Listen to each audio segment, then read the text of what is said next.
ഞാൻ സുമ ടീച്ചർ, സുമ ശിവദാസ്. ഇന്ന് നമുക്ക് റാഗിപ്പുട്ട് ഉണ്ടാക്കാം. റാഗിപ്പുട്ട് എന്താണെന്ന് ആരോടും പറഞ്ഞു കൊടുക്കേണ്ട കാര്യമില്ല.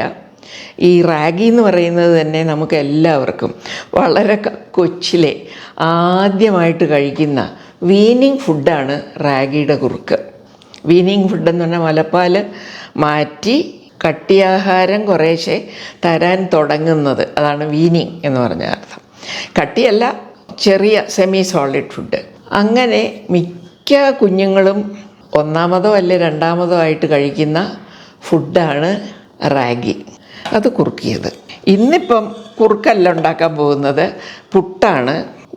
ഇതാണ് റാഗി പുട്ടിന് വേണ്ട പൊടി. 1 കപ്പ് എടുത്തിട്ടുണ്ട്. ഇവിടെ ഇരിക്കട്ടെ. പൊട്ടിച്ചില്ല ഇത് കേട്ടോ. ഇതിൻ്റെ പേരാണ് റാഗി. ഇതിന് പല പേരുകളുണ്ട്. മുത്താറി എന്ന് പറയും ചിലയിടത്തൊക്കെ, ചിലയിടത്ത് പുല്ലെന്ന് പറയും, ചിലയിടത്ത് കുറുമ്പുല്ലെന്ന് പറയും, ചിലയിടത്ത് പഞ്ഞപ്പുല്ലെന്നും പറയും. അപ്പോൾ എത്ര പേരായി? ഇത്രയും പേരുകളുണ്ട്.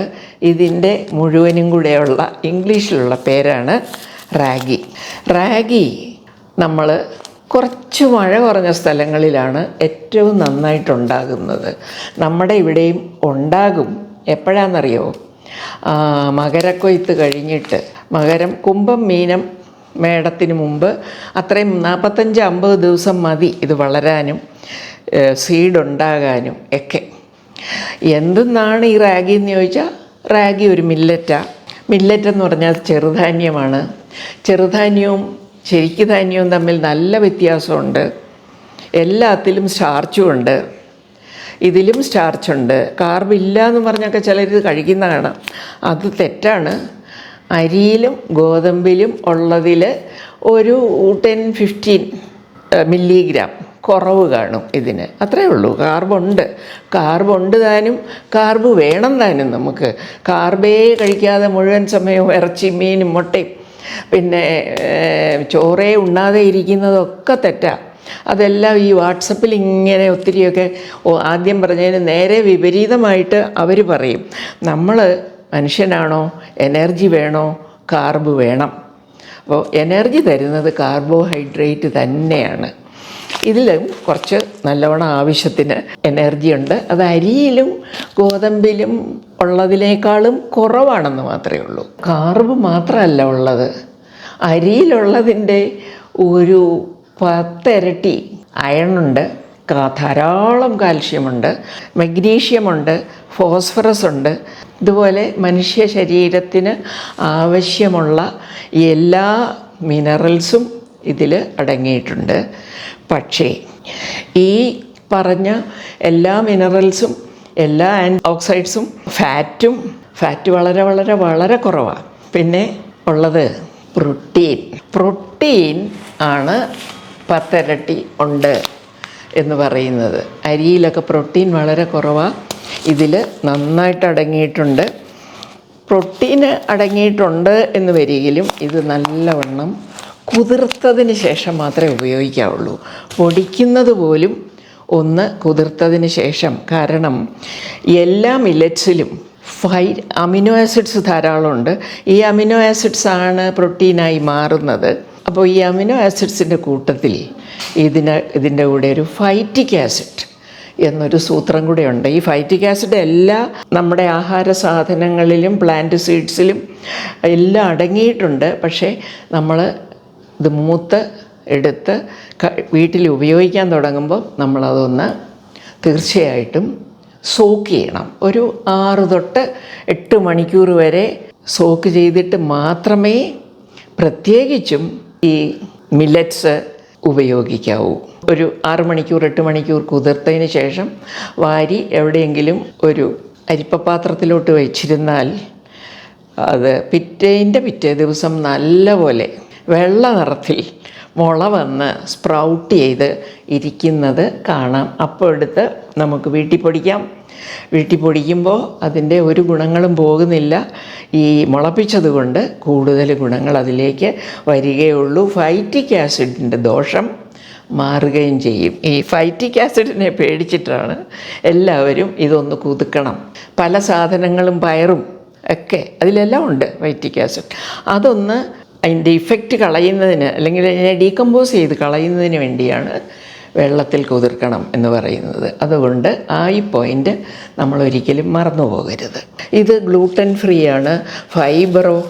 ഫൈബർ നിറയുണ്ട്. നല്ല ഫൈബർ കിട്ടുന്നതിന്, സോല്യുബിൾ ആൻഡ് ഇൻസോല്യുബിൾ ഫൈബർ കിട്ടുന്നതിന് ഇത് കഴിക്കുന്നത് വളരെ നല്ലതാണ്. പിന്നെ വേറൊരു ഗുണം, എല്ലാ മില്ലറ്റ്സും ആൽക്കലൈൻ നേച്ചറാണ്. നമുക്ക് പുട്ടുണ്ടാക്കാം. അരിയുടെ പോലെ ഉപ്പിടരുത്, കുറച്ചിട്ടു, വേറൊന്നും ചേർക്കണ്ട. ഇതാണ്. ഞാനൊരു കാര്യം പറയാൻ മറന്നുപോയി കേട്ടോ, അതൊരു നല്ല കാര്യമാണ്. ഞാൻ ഒരു പ്രാവശ്യം ബാംഗ്ലൂരിൽ പോയപ്പം ഞങ്ങൾ അവിടെ ഇറങ്ങി കാറെ വീട്ടിലോട്ട് പോയിക്കൊണ്ടിരിക്കുക. പുതിയ എയറോഡ്രോമായിരുന്നു. അപ്പോൾ ഒരുപാട് പാടത്തിൻ്റെ നടുക്കൂടെയാണ് ഈ റോഡ്, സിറ്റിയിലോട്ട് പോകുന്ന റോഡ്. അപ്പോൾ ഈ കാണുന്ന പാടത്ത് മുഴുവൻ ഒരു 1.5 അടി പൊക്കം കാണും, കഷ്ടി വേരുൾപ്പെടെ താഴോട്ട്. അത് ഫുൾ പാടം മുഴുവൻ ഈ വയലറ്റ് നിറം. ഇതെന്താണെന്ന് എനിക്ക് ആദ്യം മനസ്സിലായില്ല. വളരെ ശ്രദ്ധിച്ച് നോക്കിയപ്പം എനിക്ക് മനസ്സിലായി ഇത് റാഗി കൊയ്തെടുക്കാനുള്ളതാണ് എന്ന്. എന്നാ ഭംഗിയാണെന്നറിയോ കാണാൻ. ഈ വയലറ്റ്, ബ്ലാക്കിഷ്, വയലറ്റിഷ്, റെഡിഷ് എല്ലാം കൂടെ കൂടിയ ഒരു കളറായിരുന്നു അത്. അപ്പോൾ ധാരാളം റാഗി കൃഷി കർണാടകത്തിൽ ഉണ്ടെന്നുള്ളത് ഞാൻ പെട്ടെന്ന് ഓർത്തു. കർണാടകത്തിലും ഉണ്ട്, തമിഴ്നാട്ടിലുമുണ്ട്.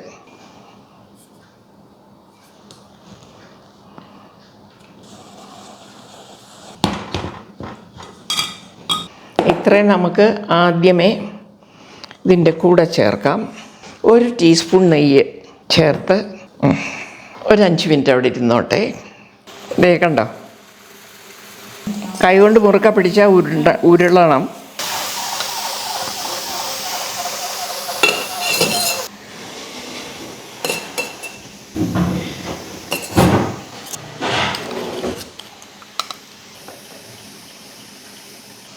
ഇപ്പോൾ ഒരു പുട്ട് നനച്ചു 3 ഭാഗത്ത്, പിന്നെ തേങ്ങ ഇട്ടു, ആവി വന്നു. ഇപ്പം നല്ലപോലെ വെന്തിട്ടുണ്ട്. നമുക്കിനി മാറ്റി വെക്കാം. കണ്ടോ ആവി പോണത്. ഒരു മിനിറ്റ് ഇവിടെ ഇരിക്കണം. ചിലപ്പോൾ കുത്തിയിട്ടാൽ എല്ലാം കൂടെ പൊടിഞ്ഞു വീഴും. 1 മിനിറ്റ് ഇരുന്നേച്ചാണെങ്കിൽ നല്ല ഷേപ്പിൽ തന്നെ നമുക്ക് കിട്ടും. ഇതിൽ തന്നെ വെച്ചിരുന്നാലും പുട്ടുകൊള്ളില്ല കേട്ടോ. അത് ആ പാത്രത്തിൽ നിന്ന് മാറ്റണം എന്നുള്ളപ്പം ആ സമയത്ത് മാറ്റണം.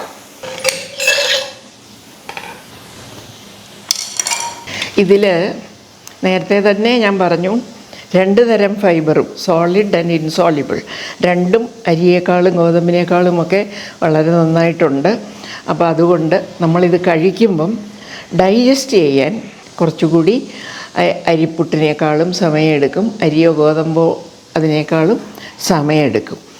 അപ്പോൾ അങ്ങനെ വരുമ്പോൾ കൂടുതൽ സമയം നമ്മളുടെ വയറ്റിൽ ഈ ഫുഡ് നിൽക്കും. വിശപ്പ് കുറച്ചേ താമസിച്ചേ ഉണ്ടാവുകയുള്ളൂ. ക്വാണ്ടിറ്റിയും കുറവായിരിക്കും നമ്മൾ കഴിക്കുന്നതിൻ്റെ. അതുകൊണ്ട് കൂടുതൽ സമയം ഫുഡ് നമ്മുടെ വയറ്റിൽ ദഹിക്കാതെ ഹൈഡ്രോളിസിസിന് കുറച്ചുകൂടെ കൂടുതൽ സമയം എടുക്കുമെന്ന്, അത്രേ ഉള്ളൂ. അതും കെമിസ്ട്രിയാണ്. അപ്പോൾ നമുക്ക് ഇതൊക്കെ കൊണ്ട് നമ്മളുടെ ഡയറ്റിങ്ങിനും നല്ലതാണ് എന്ന് വിചാരിച്ച് 3 നേരം ഇത് കഴിച്ചേക്കരുത്. പിന്നെ അത് ദോഷമായിട്ട് ഭവിക്കും. അങ്ങനെയൊന്നും ഭക്ഷണം കഴിക്കരുത്. ഡയറ്റിങ്ങിന് വേണ്ടി നമ്മൾ വളരെ നന്നായിട്ട് ആലോചിച്ച് മാറ്റി ഓരോന്നും ഇങ്ങനെ ഇടയ്ക്കിടയ്ക്ക് കഴിച്ചുകൊണ്ടിരിക്കുക. അതാണ് ഏറ്റവും നല്ലത്. ഇടയ്ക്കിടയ്ക്ക് കുറച്ച് കഴിച്ചുകൊണ്ടിരിക്കുക. ഇത് കഴിക്കുന്നതിൽ നിന്ന് ഏത്തപ്പഴം മൈക്രോവേവ് ചെയ്തതാണ്, അധികം പഴുക്കാത്ത പഴം ഉണ്ടോ. അതുകൊണ്ട് ഇടയ്ക്കിടയ്ക്ക് ഉണ്ടാക്കുക, കഴിക്കുക, ഫിഗറൊക്കെ കീപ്പ് ചെയ്യുക, ആരോഗ്യം സൂക്ഷിക്കുക. നന്ദി, നമസ്കാരം.